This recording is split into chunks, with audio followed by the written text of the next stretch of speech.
Welcome, Pewter Report readers, viewers, and listeners to a brand new edition of the Pewter Report podcast, energized by Celsius, the official energy drink of PewterReport.com. It is a Wednesday edition of the show. Want to say hello to all the Pewter people in the chats. We already got a super chat, which we will get to in just a moment. So shout out to our guy, Adam Hamilton. But today we're going to talk all about Bucs versus Titans. I know things are in dire straits for Tampa Bay, but maybe coming back home where they've struggled, maybe a little semblance of home will help them out in this Sunday's game. But we'll get into all of that. I'm your host, Matt Matera. Joining with me is my co-host from PewterReport.com, SR Scott Reynolds. And Scott, while we're trying to turn the page a little bit, looking at the next opponent for the Bucs, it's also tough to completely erase everything that we saw from last Sunday's game. So it's going to be interesting how the Bucs rebound in this one, because they haven't rebounded from other losses, and probably Sunday was their worst loss of the season. Yeah, it was. And we called last week a must-win game. We're calling this week a must-win game too. I mean, at this point, they're all must-win just about. We're not trying to sensationalize this, but the fact is that you've got 17 shots, right, in an NFL season. Every game matters.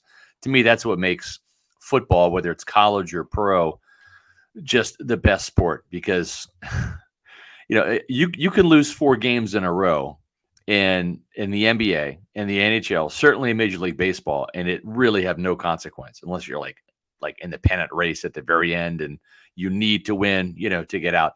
But I'm just saying, like in baseball, you lose 4 games in a row or win 4 games in a row in June, it doesn't matter, right? Same thing in NBA and NHL. When you're playing 82 games, 4-game stretch, it's not make or break. In the NFL, it's a big deal. It's a big deal, Matt, and you know that. 4-game losing streak, that's huge. I mean, that's a quarter of your season, essentially. And one more loss, especially if it's at home, where they're 1-3 right now, I just think that this team starts to fray and fracture a little bit. If Todd Bowles has one strength, and I know, fans are ready to see, him be gone and a new coach come in next year. If he's got one strength, is he's done a good job of keeping the team together. Last year, they went through some real adversity with the whole Tom Brady business, the offense letting the defense down, some of his own breakdowns on defense in a couple of those games, the 49ers game getting rolled out there, the Browns game, blowing the lead there on the fourth quarter touchdown to Jacoby Brissett, then losing in overtime. He's done a good job of keeping this team together. But Matt, a team can only take so much, right? And 5 losses to send this team to 3-5, all of a sudden the math just starts not working out really well for this team. The math ain't mathin' for the Bucs right now. Right. And if I were going to point to a positive, I would say, well, the offense got back on track, and or not even got back on track. The offense did something. Like, the offense is actually putting points on the board.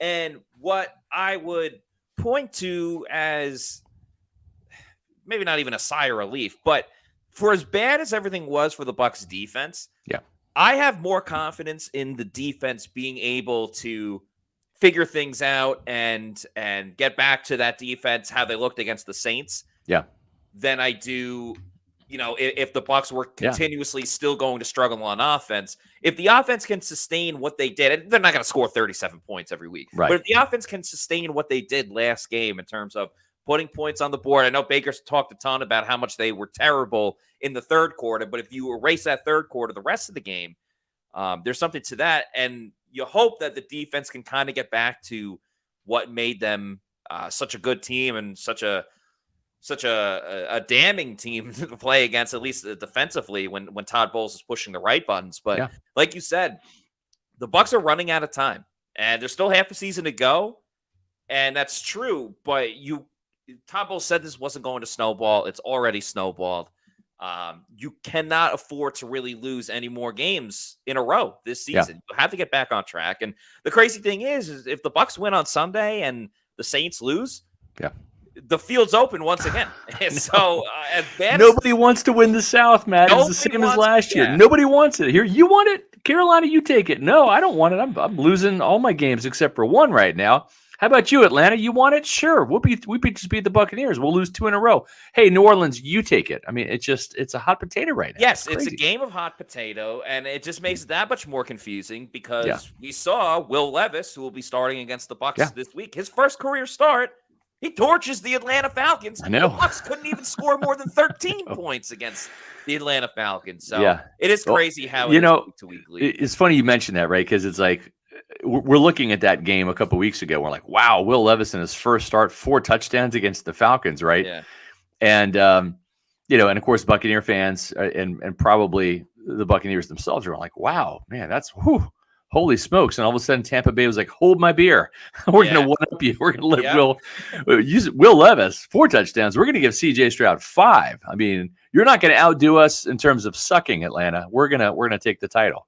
So, yeah, it's crazy times in this division, man. It is something else in the NFC and South. The Titans have a better wide receiver 1 in DeAndre Hopkins than the Texans do. We'll talk about that in a little bit. We got to get to the super chat from our main man, Adam Hamilton. Thank you for the 1999 super chat, Adam. Coming in hot to start the show. Appreciate that. Adam says, so I know a lot of fans don't want to hear this, and I get it. The future of this organization has to be better if we lose and fire Bowles, right? Like next year will be the same deal. I don't know. I'd love to see a new regime. Thoughts? Yeah, it's interesting. I had this question or a similar one posed in the Bucs mailbag. Matt, you remember that on Monday, right? Where it was like, it can't get worse, right? If we fire Bowles, well, I'll remind you. This team went from Greg Schiano, who got fired after going 4-12 in 2013, to Lovie Smith, who actually won half as many games. He was 2-14. They didn't have a single win at Raymond James Stadium his first year. So, yes, it can get worse. I'm not going to say be careful what you ask for, right, what you wish for, because the expectation is that it will improve. But, yeah, it can get worse. So if Todd Bowles does get fired, and it looks like it's trending in that direction right now, of course, we'll see what happens, man. Yeah. This team gets on a run in a division that nobody wants to win. Who knows? But I'm just saying, if this team does go in a different direction for head coach next year, and I believe general manager Jason Light will be making a call on that, you got to hope that he makes the right hire. Yeah, and if they do go in another direction, it's got to be a new offensive mind. Someone on the offensive side of the football. Yeah, you're right, man. A lot of people talk about the Lions offensive coordinator. I believe his name is Ben Johnson. Yeah, that would be interested. But I have another idea / theory that I would like the Pewter people to hear. Now, bear with me. It's going to require some patience, especially from you, the Bucs fans. And it's a little bit of a pipe dream, but whatever. Hypotheticals can be fun. You ran this by me today. I was amused. Go for it, man. Yes. All right. So hear me out, Bucs fans. This will require a little bit of patience, but it checks a couple of boxes of things that Bucs fans have complained about the Buccaneers. One of them being national relevancy. Oh, Levante David's great, but he never gets primetime games. No one talks about the Bucs. What the heck? All right. So there's going to be multiple coaching, head coaching vacancies this year. I know it's a great quarterback class, but we'll see how it goes with the Buccaneers. They might not even be in a position to have a top 5 pick and take all of these great quarterbacks. But there's one quarterback in this draft class that isn't actually going into this draft class. He's playing one more season. And why I say this is, what if you keep Todd Bowles for one more season, and he struggled, you tank the next season with Todd Bowles. So then you say, all right, we gave Bowles 3 seasons. We gave Dave Canales 2 seasons. Maybe you try Kyle Trask next year. So you say, all right, we try with Baker. We try with Kyle Trask. Nothing is working. We have to fire Todd Bowles. You tank next season, get a top pick. Then you hire primetime Deion Sanders, and you draft his son, Shador Sanders, with your first-round pick. You get a quarterback of the future. You get a new head coach that exudes confidence and, that swagger that goes all across the whole locker room with all of these players. It's easier to convince Deion to come to the NFC South, where it's much more wide open than anywhere else. And I know that Deion does not want to coach in the NFL, but the opportunity to coach his son, which he has for his son's entire life, it might be a little bit tough to pass that opportunity down. And of course, people, again, Bucs fans have complained that the Bucs don't get a lot of national relevancy. You hire Deion Sanders as your head coach. Everybody's talking about the Bucs. No one talked about Colorado for years, except for former PR guy on the Bucs, Chris King. Shout out to Chris King. That's right. He went to Colorado. Besides that, no one ever talked about Colorado. Oh, there you go. Prime time, Deion. Prime time. You hire Deion Sanders. You get your quarterback of the future with Shador. Nobody knows Shador better than his own father, That's Deion right. Sanders. You also get Shiloh. I understand this is a pipe dream and it requires a lot of patience, but you get your head coach, you get your national relevancy, and you can start competing almost right away because the NFC South will still be wide open. Yeah, and you may get Warren Sapp as defensive line coach too. There you go. Yeah, because he's in state. He doesn't have to travel across the country. So yeah. Anyway, so that's just my my theory, my idea, and I don't know. See what people think. Yeah, I mean, hey, listen, I like it because it has some imagination, and we didn't see a lot of imagination outside of the flea flicker that actually should have been going to Mike Evans. Yeah. We saw some imagination on offense. I shouldn't say that, but on defense, we didn't. I mean, whatever button Todd Bowles was pressing, it was the wrong button. Coverage, blitz, man, zone. It just was bad. So we'll see if they can, actually treat a rookie quarterback like a rookie quarterback should be treated, and with lots of pressure and blitzes. I think that's the key. If you're going to die on the field on defense, like go out with pressure, man. Like shoot your bullets, and if you get beat one-on-one in man coverage, then you do. Because right now you're getting beat one-on-one in zone. So sure. With no pressure. Let me ask you this, Scott, because I don't think you're wrong. I agree with what you're saying. But let's go back. Let's rewind the tape a little bit to 2021 when we all got on Todd's case for blitzing in that situation against the Rams in the playoffs. Right. And now he doesn't blitz in this situation. It's like, why didn't you blitz? So you're kind of damned if you do and damned if you don't. Yeah, but I mean, this guy's not Matthew Stafford. I mean, he looked like Matthew Stafford on Sunday, but I mean, this is a rookie quarterback. So I think you have to do that, especially here's the thing. And this is where I really fault Todd Bowles. He knows they're not good in zone, yet he plays more zone than man. He knows they can't get pressure with 4, yet he doesn't blitz. So to me, it's a double whammy. It's like, at some point in time, you got to sit there and just say, we're going to bring some numbers. We're going to try to manufacture some pressures. I mean, I asked him, Bowles, today, I'm like neither Jamel Dean nor Carlton Davis have sniffed an interception. And I use that term like exactly. I said, neither one of these guys has sniffed an interception at all this season because they're playing off so far in zone coverage. And he kind of like shrugged it off and all that, but it's going to continue to happen. If you continue to play zone coverage, this is going to continue to happen. CJ Stroud, just watch the film. And when the Buccaneers are kind of like in that prevent defense, they go cover 2. And then down in the red zone, they go quarters. It's everything CJ Stroud expected it would be, and he knew exactly where to go with the ball. You got to have some creativity, some imagination. You've got to fight against your tendencies sometimes and mix it up. We saw that firsthand in the Super Bowl, did we not? Todd Bowles is not a cover 2, rush 4 type of defensive coordinator, especially earlier in his career when he wasn't the head coach, when he was the DC. And Matt, it worked. It did. He went against his tendencies. He did. I think he blitzed Mahomes like twice the entire Super Bowl. Mm-hmm. So I'm just saying, No, you're not wrong. You're not wrong by any means. Yeah, let's get to some more of these super chats. Thanks, everyone. Starting with Joey Buono says, wanted to start, and thank you for the $4.99 super chat. Yeah. Says, wanted to start wishing and thinking this into existence. Latu, I don't know how to pronounce his name. Latu, need to get our hands on actual premier edge rusher. Time to finally draft one. Yeah, the most recent mock draft that I saw may have been from our guy Trevor Sikkema. Yeah, had him going in the top 10, I believe 8th to the Jets. Yeah, he's really good. Teams. Yeah, so he's a really premier pass rusher. It's tough because I get it, JTS. It hasn't worked out. He's a Jag.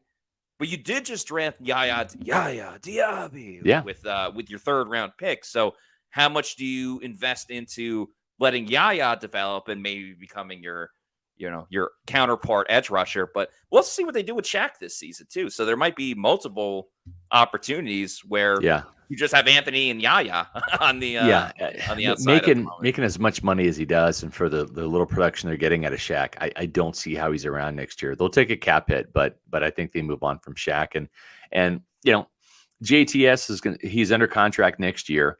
That's true, right? But he's not going to get the 5th-year option picked up by any means, and he is not going to be guaranteed a starting job whatsoever next year. So right now, in my opinion, heading into next year, the problem is this: you need a quarterback next year. Yes. Right. You're going to have a new head coach. He's probably going to want to not move on or move on from Baker and draft his own. So you're going to need a quarterback. You're going to need another premier pass rusher, a guy that can really threaten quarterbacks, can make third downs matter in Tampa Bay in terms of third down defense. You might need another corner. I don't know if Carlton Davis will be on this team next year, right? I just don't. Jamel will be because of his contract, but Carlton is not, a gimme. It's not a gimme that Mike Evans returns, right? So all of a sudden it's like this team, they're going to have a ton of holes next year. And then you factor in a new head coach who's going to take a look at the film super objectively because he never had any of these guys play for him. There's no allegiances. He's going to sit there and say, I don't want him back. I don't want him back. Let's clear some cap space. Let's trade this guy for draft picks, whatever. So there's going to be a lot of personnel turnover this year. A lot of guys are playing so bad that coaches are going to get fired. And when that happens, the players end up going too. They don't think it's going to be them. Like Devon White. I'm telling you right now, this is Wednesday, November 8th. I would bet my house, every possession I have, all of the money in my Muni Financial savings, all of the money in my bank, that Devon White is not going to be back. If you're a Devon White fan and you think that Devon White is going to be back, I'm sorry. I've got some bad news for you. He's not going to be re-signed by this team. And he's going to be hard-pressed to find $11.7 million elsewhere. It's just not happening. He's delusional if he thinks he's going to get more than he's making this year. He was upset at what he's been making this year at 11.7. He wanted a new deal for 18 to 20 million. I mean, delusional. There is no film on this guy this year that screams pay him more than he's making this year. He's going to be lucky to get a 1-year deal worth anything close to $10 million. He is in for such a rude awakening in free agency next year. And the guy's he thinks he's playing well, and he's not.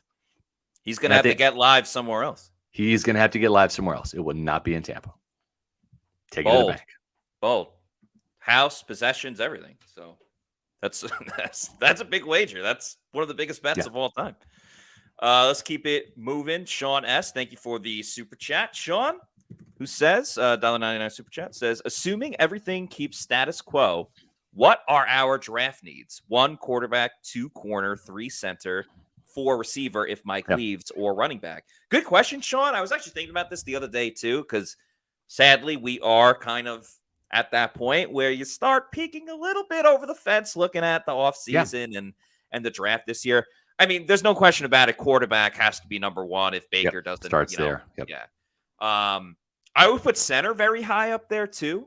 Not necessarily saying number 2. Like again, inside linebacker, if you lose Levante and Devon White, like, are you putting all your stock in Servassier Dennis? I wouldn't necessarily. Yeah. Well, that's only one guy, Matt. KJ Britt's not a starter. We know that. Yeah. So you need another inside linebacker. You're right. And again, corner, it's like, what do they do with Carlton and Jamel? Because if they're both back, then no, corner isn't. But if one of them is gone, you still got Zion McCollum in the hopper who could eventually end up being a starter. Running back absolutely has to be another option, granted. So, it's a good question. And it is. There's really not too many wrong answers. It's just how they stack their importance after quarterback, of course. Yeah, I agree. Ethan O'Hara, thank you so much for joining us live today. That's awesome. After watching hundreds of podcasts, that's great. Really appreciate that. Appreciate the kind words. I think Devon White and Shaq are both gone out for this year. They're going to be starting over at those positions. I think you might as well at this point. Like, sure, you could have made the argument, oh, well, they should have just started rebuilding this year. And I kind of disagree with that because it's like I do too. you have such a small window. Go for it. Yes. Try to win the division. You know, And it's still wide open this year, Matt. and It's it's wide still open. again. If Yeah. Saints lose this week and the Bucs beat the Titans, everyone's back in the race. Even if the Bucs win and the Saints win, everyone's still back in the race because the Bucs, because they beat the Saints, and now they'd have to beat them again. Yeah. But they're technically one game behind the Saints. So again, 4 losses in a row, horrible, terrible. The way they lost on Sunday, even worse. I agree. But it's not over yet. That's why you play every single game. Yeah. You know? And Matt, one of the points I made on my brand new Pewter Pulse, which if you haven't checked it out, go to Pewter Report TV and watch it. It's about 5 minutes long. The gist of it is this. I still recommend that you watch the Pewter Pulse. We appreciate the comments, the likes, and all that video. Appreciate that a lot. But the gist of it was this. You could have as many as 3 firings in the NFC South this year. Todd Bowles could be gone. If Dennis Allen does not win the NFC South this year, if he doesn't get a winning record, if he finishes at 8 or 7 wins or whatever, right now the Saints are in first place. If they don't win, he could be gone. Arthur Smith, this is his 3rd year. After 2 7-2 seasons of no progress, the Falcons are now below 500 again after being the division lead just a week or 2 ago. He could be gone. Frank Reich, we've seen a bunch of firings in the soccer teams that Robert Tepper owns. Or David Tepper, I guess Robert Tepper, he was the 80s singer. David Tepper, the owner of the Panthers. There's no easy way out. It's my favorite rock songs by it's on the Rocky IV soundtrack. Go check it out. David Tepper, he's not happy, right? He's not happy that CJ Stroud was passed over for Bryce Young, and so Frank Reich could be gone. So, and of course Todd Bowles. So you could have. I'm not going to say all 4. Someone's going to win the division and keep his job. Yeah. But a bunch of turnover. And the guy that ends up staying could have the advantage because of continuity, right? The other coaches are being replaced, and they're going to be hitting reset buttons and all those different teams. So I'm with you, Matt. This division's still there for the taking. And again, I think that's a very good bargaining chip for a coach that you're trying to hire and bring in. Would you rather compete in this division or, again, a couple of the other teams, you're going to have juggernauts at the top of their division. It's also crazy to think that, the Panthers just drafted Bryce Young. So next season will be his 2nd year. Bucs and Falcons could both easily take a quarterback in this year's draft. So you're going to have a young quarterback group in the NFC South, with the exception of Derek Carr with the Saints. So that's kind of crazy as well. Anyway, Dean Sackney, thank you for the $5 Canadian super chat. Says, "Hey guys, love the podcast. Shout out from Calgary. What up, Calgary? Who do we see becoming an actual 2nd string running back? Vaughn and Edmonds aren't cutting it. It's not going to be either of them. It's really just a matter of when can Sean Tucker start pass blocking where they trust him to have those reps, because I think we've all said, even going back to training camp and the preseason, Sean Tucker was a really good runner. He broke some big plays. He's an exciting running back, but there's more to being a running back than just taking the handoff, hitting the hole, and moving. I hope at some point, and if they keep losing, that's, I guess, one positive is they're going to play Sean Tucker just to see what they have in him. So the answer is either Sean Tucker or new draft pick next season or new free agent signing next season, because it's not going to be Keyshawn Vaughn, and it probably won't be Chase Edmonds. Yeah, exactly. A couple other things. We'll get to the super chats in a second, but tickets are less than $30 on StubHub. So come out and watch the Buccaneers try to beat Will Levis on Sunday if you're looking for something to do. And I hope they wear their red jerseys. They've been wearing too much white lately. I agree. Mix it up. Wear a red jersey. Can you go over what Rondé Barber had to say regarding Bulls defense? Yeah, he said it was embarrassing, and I'll leave that alone. I'll just say that I'm going to let Rondé speak for himself. I've had some conversations with Rondé, but what I wrote about on his interview with Rich Gannon for the 33rd team says it all. It's embarrassing, terrible performance, et cetera, et cetera. Not very good. Misador says JTS is the defensive OJ Howard. Ooh, That's a You know what? I think that's spot on. Great athlete playing football, but not a very instinctive player. And that's, yeah. you're an athlete playing football or a football player. And I think OJ Howard and JTS, that's a great, great, great comment right there. I agree wholeheartedly. And then Air Cecil says, is Bryce Huff from the Jets a free agent after this season? Yeah, he is an unrestricted free agent.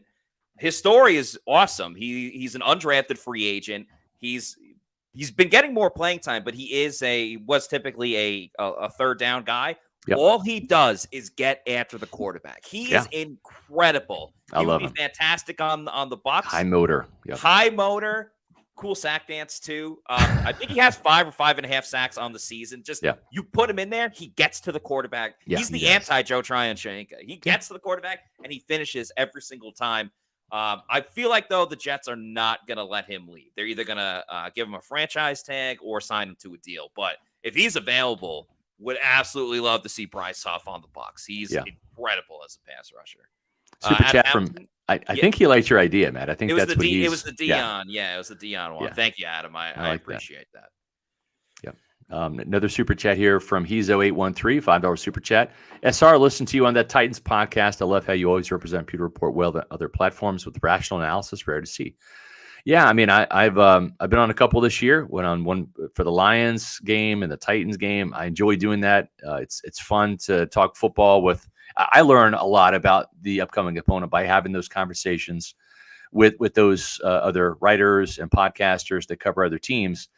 And it is fun. And I don't sugarcoat anything. I'm not a Buccaneer cheerleader. I don't dance well.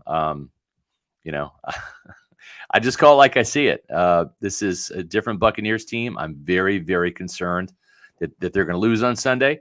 And, of course, they're going to lose in San Francisco. And this thing's going to spiral. And I wish that wasn't the case. But my confidence in this team is shaken greatly right now. And this team's got to rebound, and they got to fight. And there's some players on this team right now that are just not a couple of players that are not really putting forth the best effort, and they really got to have an attitude adjustment or get replaced. What if they beat the Titans this week and then keep it close against the 49ers? Let's call it a statement loss to the San Francisco 49ers. Then are we back on track? Are we back to the Bucs still have a shot? Yeah, because they get the double whammy games, Matt. You're right. They do have a shot. But the double whammy games are they go to Atlanta and they beat Atlanta, right? And you get the win and you deal a divisional opponent a loss, right? That's the double whammy, right? You get 2 wins against the Panthers. Boom, that's 2 more division wins. You have another chance of beating the Saints here at home. That's another double whammy where you're knocking the Saints down a peg and you're moving up a peg. So they have a lot of these division games left. That's the Bucs saving grace. But they still got to stack wins. And these are winnable games. This Sunday's a winnable game. Yeah. The Colts game, I'm going to say, is a winnable game. It's going to be tougher than most people think it will. But they got to start stacking these wins. They're running out of time. As I've said before, you take away the Jaguars game and the 49ers game. Those are better teams than the Buccaneers. They'll probably beat Tampa. Fine. Out of the 9 games left, you take those 2 out. You have 7 games. 7 games to win 6 to get you to 9-8.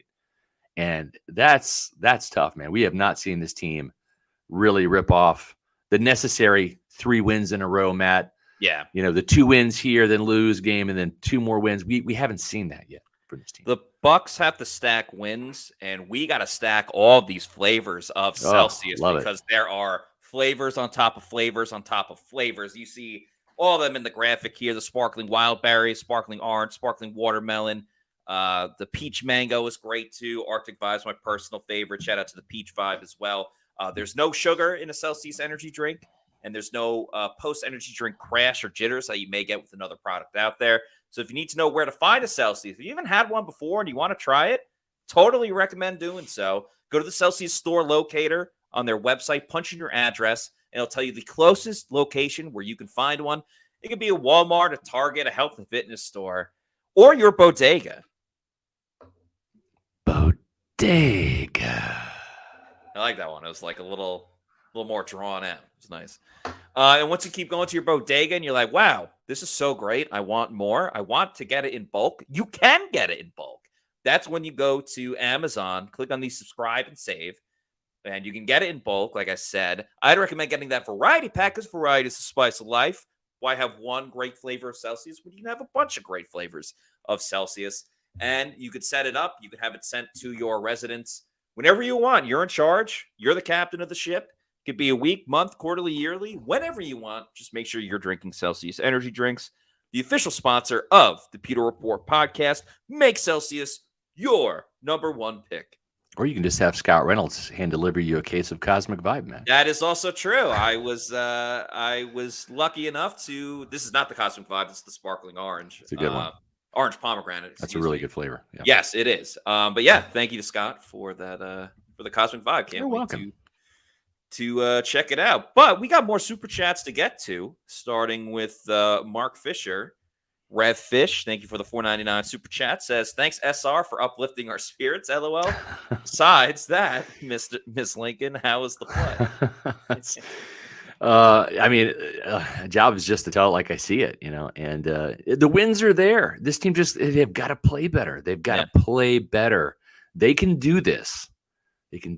But I'm losing hope. These are winnable games, and they're just not getting the job done. They're not giving us a reason to believe in them. Correct. That's right. I think that's the annoying part. Yeah, no, you're exactly right. Yeah. Zach Jarvis, thank you for the $1.99 super chat. If Penix Jr. is on the board, do the Bucs take him? Well, the Bucs love taking players from Washington. That's true. There is a precedent.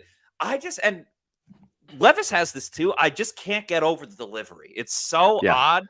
It doesn't necessarily mean he's going to be a good or bad quarterback. Right. It's just, I feel like I'm either watching Phillip Rivers or Uncle Rico from Napoleon Dynamite. Right. It's just such an odd thing. Well, he's left-handed too, right? I mean, I know Tua is left-handed. I'm a left-hander myself, so I gotta show my support for the lefties. I think the only two left-handed prominent quarterbacks in Bucs history, I could be wrong, but I think Jack, the throwing Samoan Thompson, was a lefty, I think. I never saw him play, but I think he was. And I know Chris Sims was.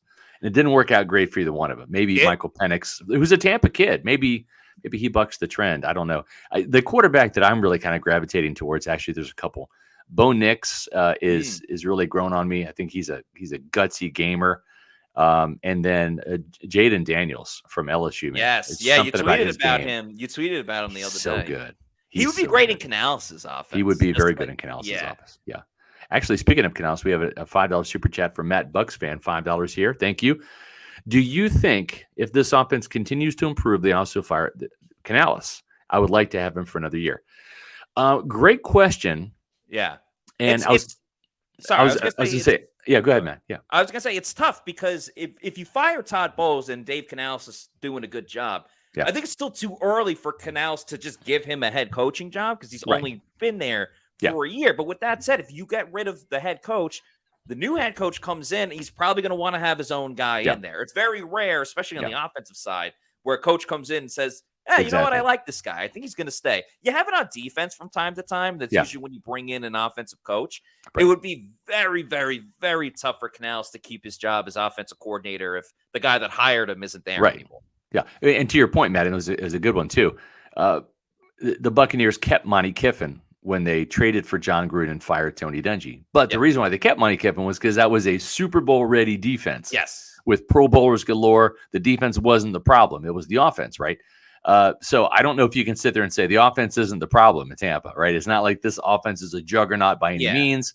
Canales' offense is lighting it up. We'll see what happens down the stretch. The one interesting thing, though, and I'll give Josh Capo credit. I was talking to Josh this morning about it, is if the Buccaneers went with an offensive-minded head coach and brought in Shane Waldron. If he was the head coach, he would keep the same system because he's Seattle's offensive coordinator, right? Yeah.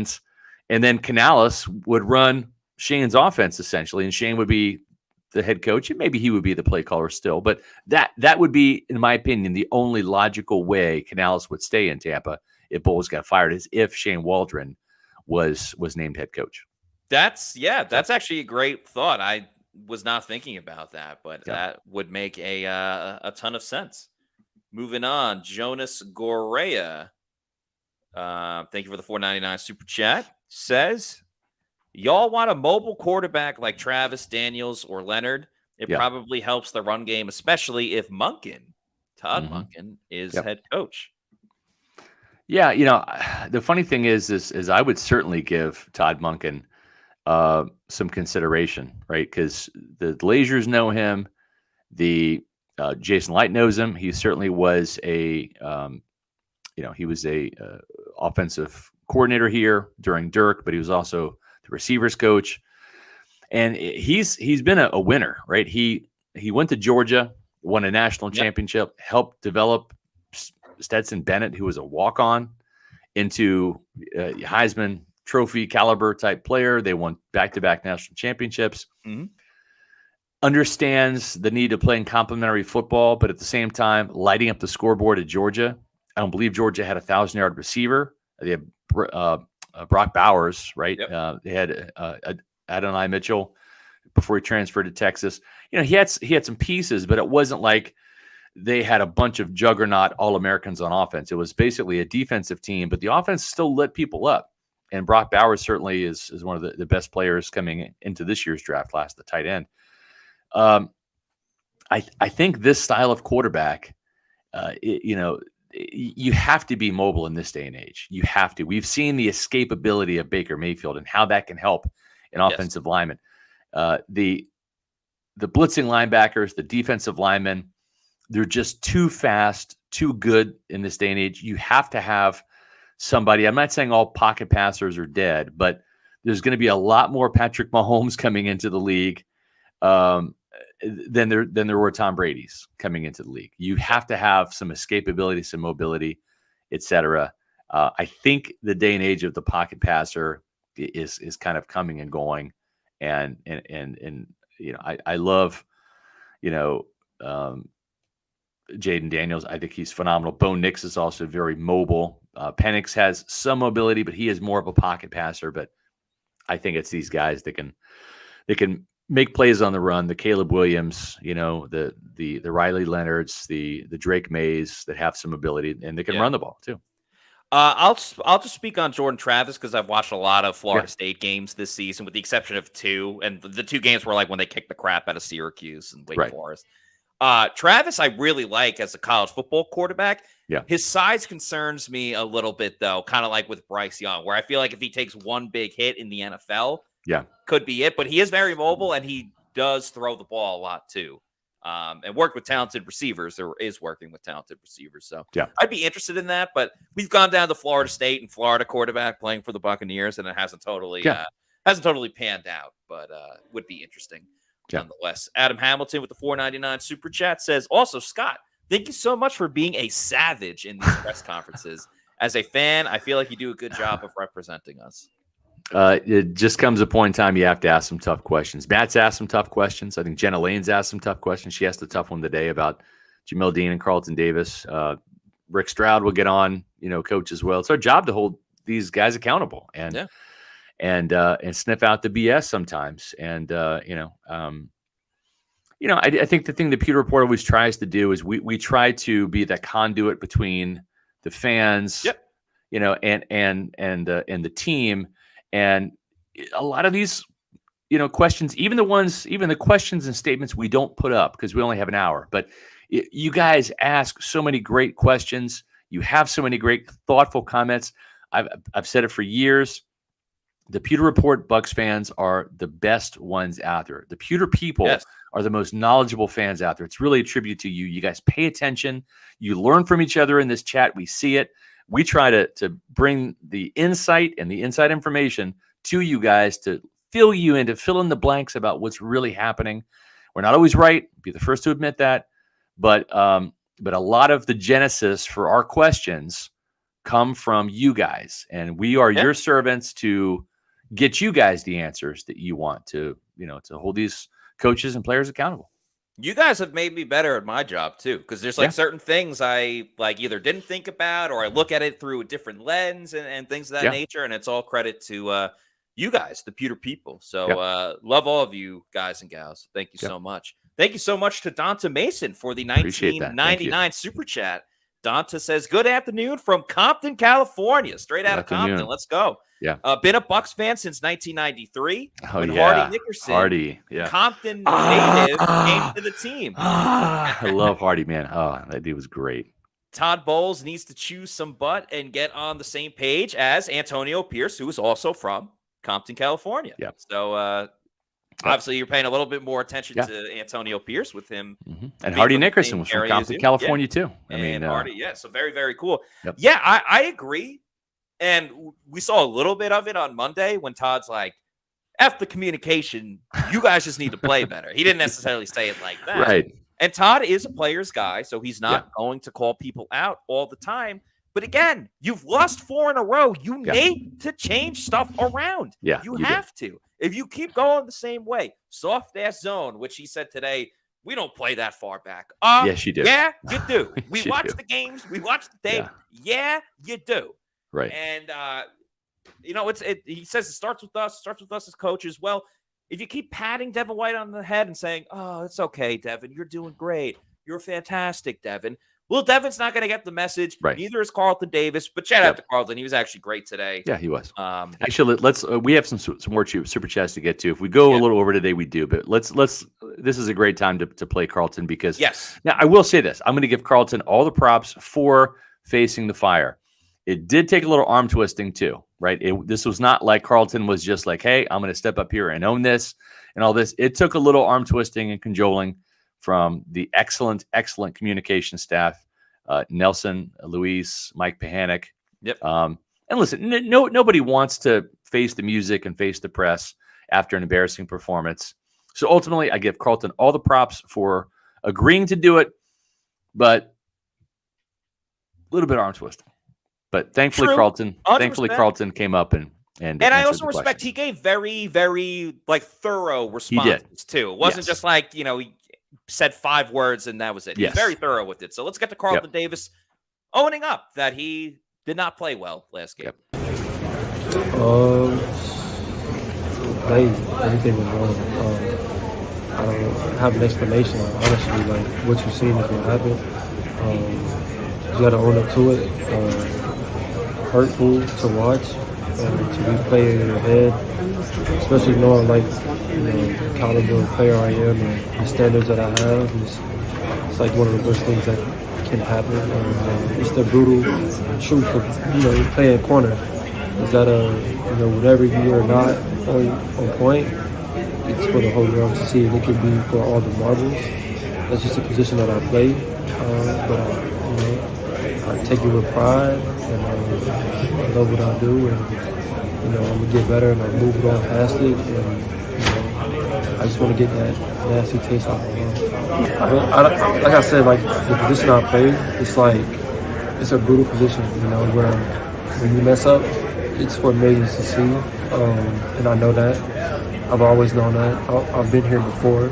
It's not my first rodeo, and I know how to come back from this. My confidence won't be knocked. Next time you see me, I'm pretty sure you'll be able to tell that my confidence will be the same as it was before. The play happened, and it hurt. It's like the worst thing that could happen to any corner. But you gotta move on. I can't stay stuck in that moment. I can't, produce off that moment. I can't allow it to affect me and affect this team. Even though I feel bad, not just for me, but for my team, for the fans, for the city of Tampa. It hurts. So, but it's something that I have to move forward, and I have to be better. It's pretty thorough. Yeah. Really thorough. And, a credit to him. He, like you said, Matt, he didn't just step up there just to step up there. He was giving some very thoughtful answers. And it bothered him. He's a prideful guy.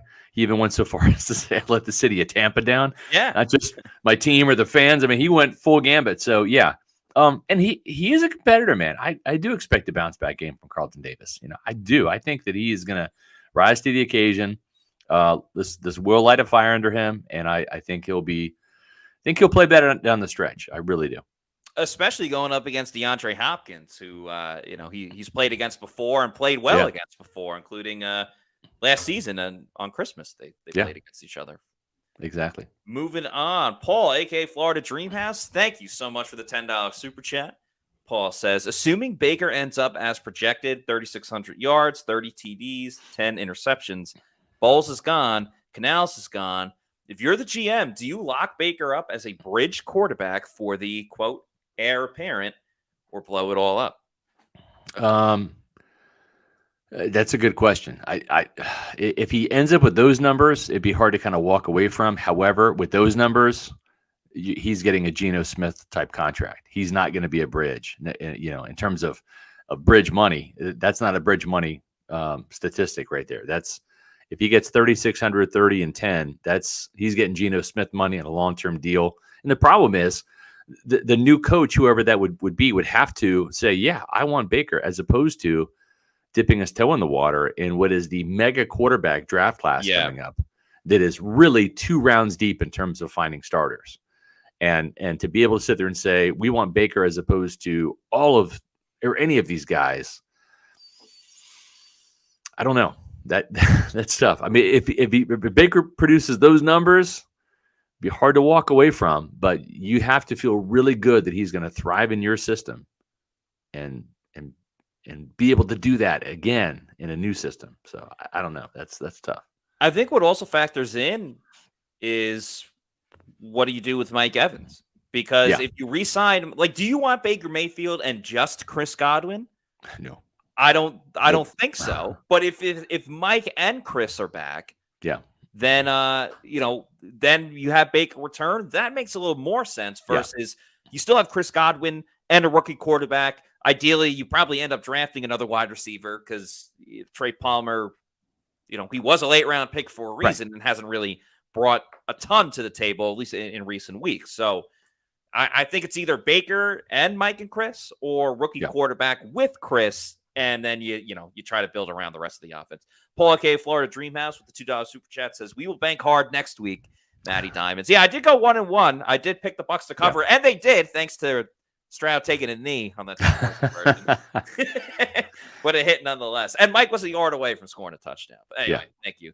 Thanks to Bucs Basement for the $2 super chat. Can't wait for Derrick Henry to humble Devon White. Yeah, I mean, that's the big matchup in this, really, because the Titans want to run the football between the tackles. And it's tough to gauge exactly how this offense will be with Levis. He's only played in 2 games. Right. Granted, he played against they lost to the Steelers, but they kept it close until the end. And the Steelers have a damn good defense. I don't care if Minka Fitzpatrick didn't play. I mean, for him to they had over 300 yards of offense, which has been difficult to come by. Yeah, 340 and 375 against the Falcons in his first start. I mean, if they get that run game going, and the Bucs, remember, they got completely gashed by the Falcons a couple of weeks ago. And Tajay Spears is another guy you've been a huge fan of. Right. He's a little bit more of a factor in the passing game. But yeah, I mean, stopping the run has got to be priority number 1, especially against the Tennessee Titans. Yeah, Devon White had a really bad game against the Falcons, and they ran the ball for 140 yards or something, whatever it was. And that was just Tyler Algier. That was not Derrick Henry. So, I mean, I'm expecting one of Devon's worst games this year because he's playing not to get hurt. And you can see it on film. It's pretty apparent. And that's not just my observation. That's the observation of others. And I'll leave it at that. Here is the injury report. It came out just a bit ago. We'll go through this real quick. Carlton Davis and Jamel Dean did not practice today. Carlton Davis with a toe injury. That's interesting. And a concussion for Jamel Dean. Not sure if he's going to get it out of concussion protocol. Josh Hayes also, too, the gunner extraordinaire out of Kansas State, who's playing really good in special teams, has a concussion as well. He did not participate, as well as Devin Tompkins for personal reasons. So I'm not sure what's up with Devin. We'll ask Coach about that tomorrow. These players were limited in practice. Matt Filer with the knee. They're still going to start Aaron Stinney. Luke Gedeke with the foot. He was limited. Logan Hall is back at practice with a groin injury, limited. And Vita Vea with a groin injury, also limited. For the Titans, these players did not practice. Azeez Al-Shahir, who is one of their stud linebackers, had an ankle and was out. Daniel Brunskill, the guard, ankle, did not participate. Treylon Burks, wide receiver, concussion, didn't participate. Sean Murphy-Bunting, you might remember his name, number 0. That's what his number is, 0 in Tennessee. Thumb injury, didn't participate, and neither did Nicholas Petit-Free, who's a Tampa kid. Their offensive tackle with a shoulder, didn't participate. The other players were limited. Danico Autry, rest. Jake Gibbons, linebacker, Luke Gifford, both have shoulder injuries, were limited. Anthony Kendall, their cornerback, hamstring, as well as Ryan Tannehill, of course, the backup quarterback now, ankle injury. And full participation, Roger McCreary, Will Levis. They list Will Levis with the foot injury, but he was a full participant. And Mike Brown, the safety, full participant. So kind of link the injury reports for both teams. I think when you look at this, Matt, we got to get into some Titans preview here. This really reminds me so much of last week's game, and that these two teams are both kind of mirror opposites of each other. Mm-hmm. And the scoreboard kind of reflected that, although nobody expected a shootout in Houston. No. But the Buccaneers averaging 19.8 points per game, and the Titans averaging 18.5 points per game, right? The Buccaneers allowing 20.9 points per game on defense. The Titans allowing 20 points per game on defense. Both teams are 3-5. Both teams have had problems putting points on the board, and both teams at certain times have really crapped the bed defensively. So this is going to be what should be another close, tight game. I don't think it's going to be high scoring. I think it's going to be what we thought last week's game was going to be, 20-17-ish. How do you see this game playing out, Matt?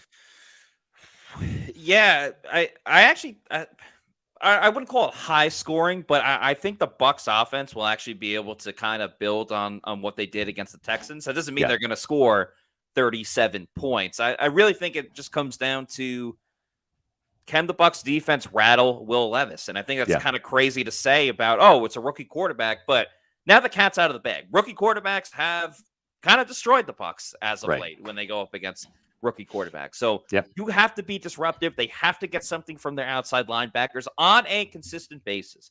I would almost rather the Bucs record one sack, but they're in the face of Will Levis time after time after time. Then you have 3 sacks that come randomly throughout the game, but Levis has a clean pocket throughout the rest of it.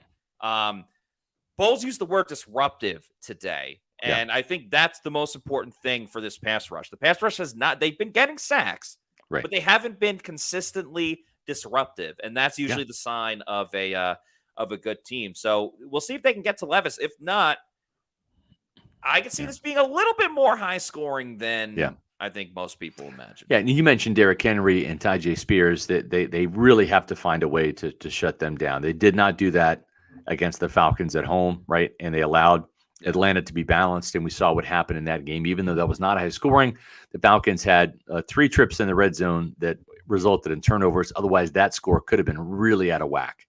And so stopping the run is critical. They did not do that last time they were at Ray J facing the Falcons, and it just about cost them. Josh Wiley's kind of emerged as a little bit of a target in the tight end game. Liked him in this year's draft as well out of Cincinnati. I think if there's going to be some opportunities for the Buccaneers, looking at Andre Dillard, man, he has given up 8 sacks this year and a ton of pressures. He's their left tackle. This is if Joe Tryon-Shoyinka does not dominate this game, he's never going to dominate any game type of matchup, because Andre Dillard is just bad. And so this is a winnable matchup, I think, for JTS. He's got to play for his NFL career, man, because there are people that are down on him in the building. And then the opposite side, there's a lot of pass rushers over there in Tennessee. You got Harold Landry, who can get to the quarterback. You've got Arden Key, who is one of their wave rushers. Danico Autry is their leading sacker, right? And the other guy in that picture is Jeffrey Simmons, who is absolute game wrecker. I mean, that dude is a wall of muscle and mass and fury. He plays hard against the run. He's a great pass rusher. Jeffrey Simmons is the game wrecker up front. They'll put him against both Aaron Stinney and Cody Mauch. Mauch has given up 5 sacks this year, so neither one of these guys is going to have reprieve from Jeffrey Simmons. He will play left defensive tackle and right. Stinney's going to get his shots at him, and so is Mauch. and that's going to present some problems, I think, for Baker Mayfield in the pass protection, which has generally been good, but they're going to have to slide protection towards Jeffrey Simmons and help out either Malk or Aaron Stinney. This is not the game where Dave Canales can sit there and just isolate blocks there. And as a result, what the Titans will do is they're going to blitz the A gap and make Robert Hainsey block one of those linebackers. Mm-hmm. And that will free up Jeffrey Simmons in a one-on-one against Malk or Stinney, and it's going to cause some real problems. Yeah, it's a little bit of a scary process for the Bucs in this one. We've talked about how the interior part of the offensive line has been the weakness of the offensive line. As great stuff as they're getting from Tristan and Luke Gedeke, on the inside, it's been a little bit different. Bucs Basement with the $5 super chat says, my top picks would be Ben Johnson, Ken Dorsey, Canes fan, Todd Monken, anyone on the 49er staff. Hell, I'd even take LaFleur if the Packers fire him, talking about the next head coaching vacancy. Well, I'll tell you what, I'm not sure about head coach, all right? But if I'm looking at candidates to be my realtor, well, I know who I'm going to go with. I'm going to go with Eric Gross in the Eric Gross Group. That's right. The official realtor of Pewter Report. He's the only name you need to know when it comes to real estate, folks. And the reason is because he has relationships with the people that he's helping try to find a house. They don't look at them as transactions. What they do is they look at them as lifelong friendships. That's the type of relationship you're trying to build, because let's face it, your home is your greatest investment. It is not just a house, it's a home. You have to find the right neighborhood as well as the right house to live in. And that's where Eric and his team come into play. Eric is an avid Pewter Report reader, and he's a Tampa native. He knows the area like the back of his hand. But more importantly, he has the experience you need doing hundreds of transactions in this crazy real estate market. Make sure you visit their website, housesinfla.com, housesinfla, or give Eric a call at 513-907-4271. You can also check him out on Facebook and Instagram, Eric Gross Group, and see their open houses, their listings. Do yourself a favor, housesinfla.com. Don't let the stress of buying or selling a home keep you out of the game. No matter where you are in your home ownership journey, you're going to feel welcome with the Eric Gross Group, the official realtor of Pewter Report. Speaking of houses, we got another super chat from Paul, a.k.a. Florida Dream House, who says, interesting how nobody talks Trask as a future quarterback. Well, I mean, he didn't beat out Baker for the job. Sadly, it will go down as a wasted draft pick by Jason Light. It looks like it, yeah, it does. And at the same time, too, keep in mind, Bruce Arians had a say in that as well, right? True. So there's that. Another super chat here, Zach Jarvis, $4.99. If Marvin Harrison is on the board, of course, Marvin Harrison Jr., the Ohio State wide receiver, is on the board, and we don't have Evans no more, we got to take him, right? It's also we are having to talk about draft picks. Yeah, it's that time, unfortunately. 3 and 5, it's more about draft picks than playoffs, but the Buccaneers can change that. They can change the narrative by getting a win on Sunday and creeping back up to 4 and 5. Yeah, Marvin Harrison is a dynamo, man. Yeah, he's so talented. This is a really good receiver at Florida State, Keon Coleman, who I think will look great in red and pewter. Malik Neighbors is good. Malachi Corley from Western Kentucky, a little bit down the road, probably in day 2. You've got the Washington duo of Rome Odunze and Jalen Polk. Both of those guys are really good. I saw a Texas wide receiver, Adonai Mitchell, who's a Georgia transfer, light up my Kansas State Wildcats over the weekend. A lot of good receivers in this draft class, for sure. Yeah, and he'll probably be first off the board among receivers. So. Oh, yeah. He's a top 3 pick, probably. Yeah. You can actually bet on the draft. I don't know if you knew that. You can bet on the draft. You can bet on the Bucs game coming up this week. And, of course, you can do it at mybookie.ag. Use that promo code Pewter. That's PEWTER. Get a first deposit bonus all the way up to $200 and as little as $45. It's free money in your MyBookie account. So even if you learn from Plant City Math, you know that is a heck of a deal. MyBookie.ag. Use that promo code Pewter. All right, that's going to wrap things up for us on today's show. Make sure you follow us on all of our social media on X, Facebook, Instagram, and Threads. We are at Pewter Report, and our YouTube channel is Pewter Report TV, where we all have tons of content that come out each day, from the podcast to various other videos as well. We'll have another show tomorrow at 4 p.m. So until then, for Scott Reynolds, I'm Matt Matera saying thanks everybody for watching, and we'll see you tomorrow for another edition of the Pewter Report podcast. Out.